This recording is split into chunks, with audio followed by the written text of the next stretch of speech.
Semangat pagi sahabat agen asuransi Indonesia. Hari ini saya akan membahas bab kedua dari buku Kobar Anti Juara. Topiknya adalah I came to make a living but then I found life. Ini adalah kalimat yang pernah saya dengar dari salah satu pembicara yang mengatakan bahwa kita semua di sini datang sebagai seorang yang mungkin dengan motif ekonomi ya datang ke sini ya untuk bisa mencari pekerjaan atau ya untuk bisa make a living lah istilahnya. Tetapi kemudian kita menemukan sebuah kehidupan dan itulah yang disebut dengan namanya life insurance industry. Jadi perusahaan asuransi jiwa kalau bahasa Inggrisnya adalah life insurance industry ya. Life insurance itu punya makna yang besar sekali.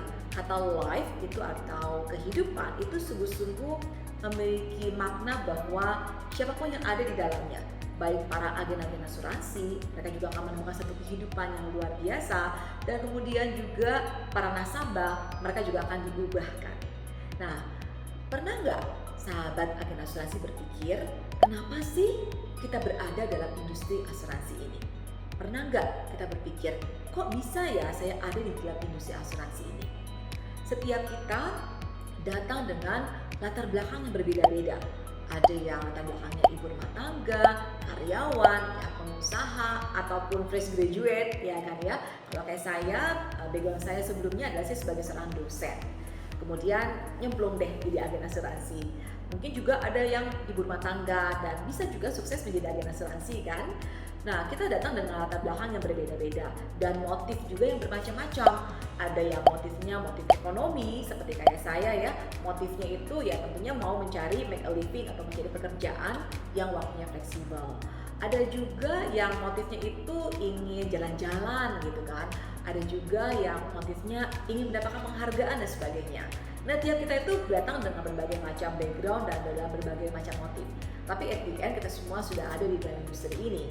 Nah, yang menariknya kita datang ke sini dan kita akan menemukan satu kehidupan. Dan itu yang saya ingin sharingkan pada teman-teman semua, bagaimana perjalanan proses saya akhirnya bisa menemukan satu kehidupan melalui profesi sebagai agen asuransi. Saya teringat ketika pada waktu pertama kali saya mulai di dalam industri asuransi ini tuh saya sebenarnya nggak terlalu punya keinginan ya untuk menjadi seorang agen asuransi.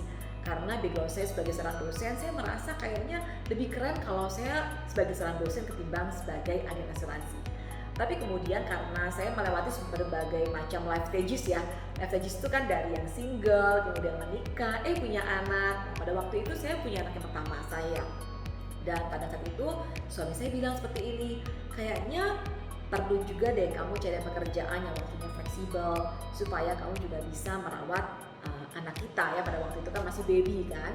Dan saya berpikir ya juga sih ya, karena pekerjaan saya sebagai seorang dosen itu saya rumahnya di Kelapa Gading dan saya mengajar itu di Universitas Pelita Harapan di UPH. Jadi perjalanan tiap hari ya, dari jam 5 pagi saya harus keluar rumah karena jam 7 pagi saya sudah harus sampai di kampus. Nah, pada waktu itu kalau kita masih belum punya anak mungkin gak apa-apa ya. Dan saya memang jadi dosen itu dari sejak saya single, kemudian menikah juga gak langsung punya anak, dan setelah tahun ketiga baru ada anak. Nah, pada waktu itulah saya mulai bergumul dan kemudian berpikir, wah kayaknya benar juga ya, saya mesti cari kerja yang waktunya fleksibel supaya saya juga bisa dekat bersama dengan anak saya. Nah, pada waktu itu suami saya, dia bekerja sebagai chief actuary di sebuah perusahaan asuransi dan dia bilang, kenapa kamu nggak jadi agen asuransi aja? Kayak cocok deh dengan yang kamu mau. Kamu kan maunya waktu yang fleksibel kan? Terus bisa dapat income kan? Boleh juga tuh sebagai agen asuransi. Dan definitely langsung saya bilang, saya nggak mau dong, saya nggak mau saya menjadi agen asuransi. Karena saya merasa gengsi dong, saya sebagai dosen jadi agen asuransi. Kalau sebagai dosen saya kan ngajar. Kalau jadi agen asuransi saya harus jualan asuransi. Dan saya merasa tidak bisa punya kemampuan untuk menjual. Tapi kemudian satu hal yang saya ingat sekali, suami saya berkata bahwa sebenarnya mirip loh pekerjaan agen asuransi dengan pekerjaan dosen. Saya bilang apa miripnya gitu kan ya. Dia bilang gini loh, kalau kamu sebagai dosen, kamu mengedukasi mahasiswa kamu. Kalau kamu sebagai agen asuransi, kamu mengedukasi masyarakat. Jadi sama-sama mengedukasi kan. Kamu bisa menggunakan skillnya kamu untuk mengajar, mengedukasi. Cuma saja audiensnya berbeda. Nah, kalimat itulah yang akhirnya membuat saya untuk punya keberanian untuk mencoba masuk ke dalam industri asuransi ini, menapak. Meskipun juga nggak gampang ya awalnya, karena masih masa galau dan bingung juga mesti jual ke siapa dan jelasin ke siapa ya. Tapi dengan pertolongan Tuhan ya, saya bisa mengatakan bahwa akhirnya tahun pertama saya lewati dengan sangat baik dan saya bisa mencapai pencapaian Startup. Startup itu adalah penghargaan dari perusahaan saya untuk jalan-jalan ke Eropa. Dan saat itu saya merasa lumayan juga ya, ternyata bisa juga ya saya jadi agen asuransi, dan saya cukup kaget juga ternyata income yang saya dapatkan sebagai seorang agen asuransi melebihi daripada income saya sebagai seorang dosen yang sudah saya yang sudah saya tekuni selama 8 tahun. Jadi bayangin aja ya teman-teman, saya baru 1 tahun sebagai agen asuransi dibandingkan dengan sebagai seorang dosen selama 8 tahun, income-nya kok malah lebih besar di sini gitu. Dan saya berpikir, oke lah kalau kayak gitu, mungkin ini penentuan Tuhan juga ya, saya menjadi agen asuransi. Saya resign dalam pekerjaan saya sebagai dosen dan saya terjun full time sebagai seorang agen asuransi.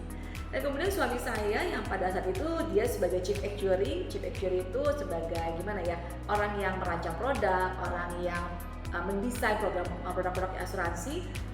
Dia seorang karyawan tentu saja ya, dia bilang seperti ini, kayaknya enak juga ya kalau jadi agen asuransi itu waktunya fleksibel, nggak harus long hours gitu kan.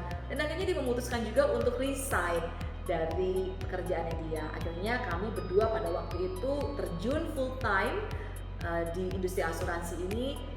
Pada waktu itu sih sebenarnya serem-serem juga ya, serem kayaknya takut gagal gimana dan sebagainya. Tapi kalau kita sekarang kembali look back apa yang kita sudah lakukan, decision yang pernah kita buat, we never regret, karena sungguh-sungguh kita boleh mengatakan bahwa we come here to make a living, but then we find life. Apa sih yang kita dapatkan? Pertama-tama tentu saja income yang lebih besar. Tapi lebih daripada itu, ternyata kehidupan sebagai seorang agen asuransi itu memberikan sebuah kelimpahan. Dalam artian kita bisa punya waktu yang bebas. Dalam waktu yang bebas itu kan membuat kita juga punya relasi yang lebih baik dengan anak-anak kita dan juga dengan hal yang lainnya kan ya. Kemudian pergaulan yang lebih luas, serta juga pengembangan diri yang tidak terbatas, serta juga punya rasa kepuasan yang sangat-sangat besar gitu ya. Terutama ketika kita bisa menyaksikan sahabat-sahabat kita yang membeli asuransi dari kita, mereka akhirnya bisa merasakan keajaiban daripada produk asuransi. Mereka bisa tertolong secara ekonomi juga. Dan itu kepuasan yang menurut saya tuh the biggest satisfaction lah ya di dalam pekerjaan kita. Karena bekerja nggak cuma melulu cari uang, tapi juga perlu ada job satisfaction-nya. Dan itu kita dapetin banget dari profesi sebagai agen asuransi. So, saya percaya sahabat agen asuransi yang ada di sana pada saat ini yang sedang mendengarkan video saya, coba deh berpikir, mengapa Anda berada dalam industri asuransi? Percayalah bahwa kamu juga akan menemukan kehidupan yang seperti apa? Kehidupan yang sangat luar biasa ketika kamu menjalankan sebagai seorang agen profesional dan agen yang sungguh-sungguh dengan sepenuh hati.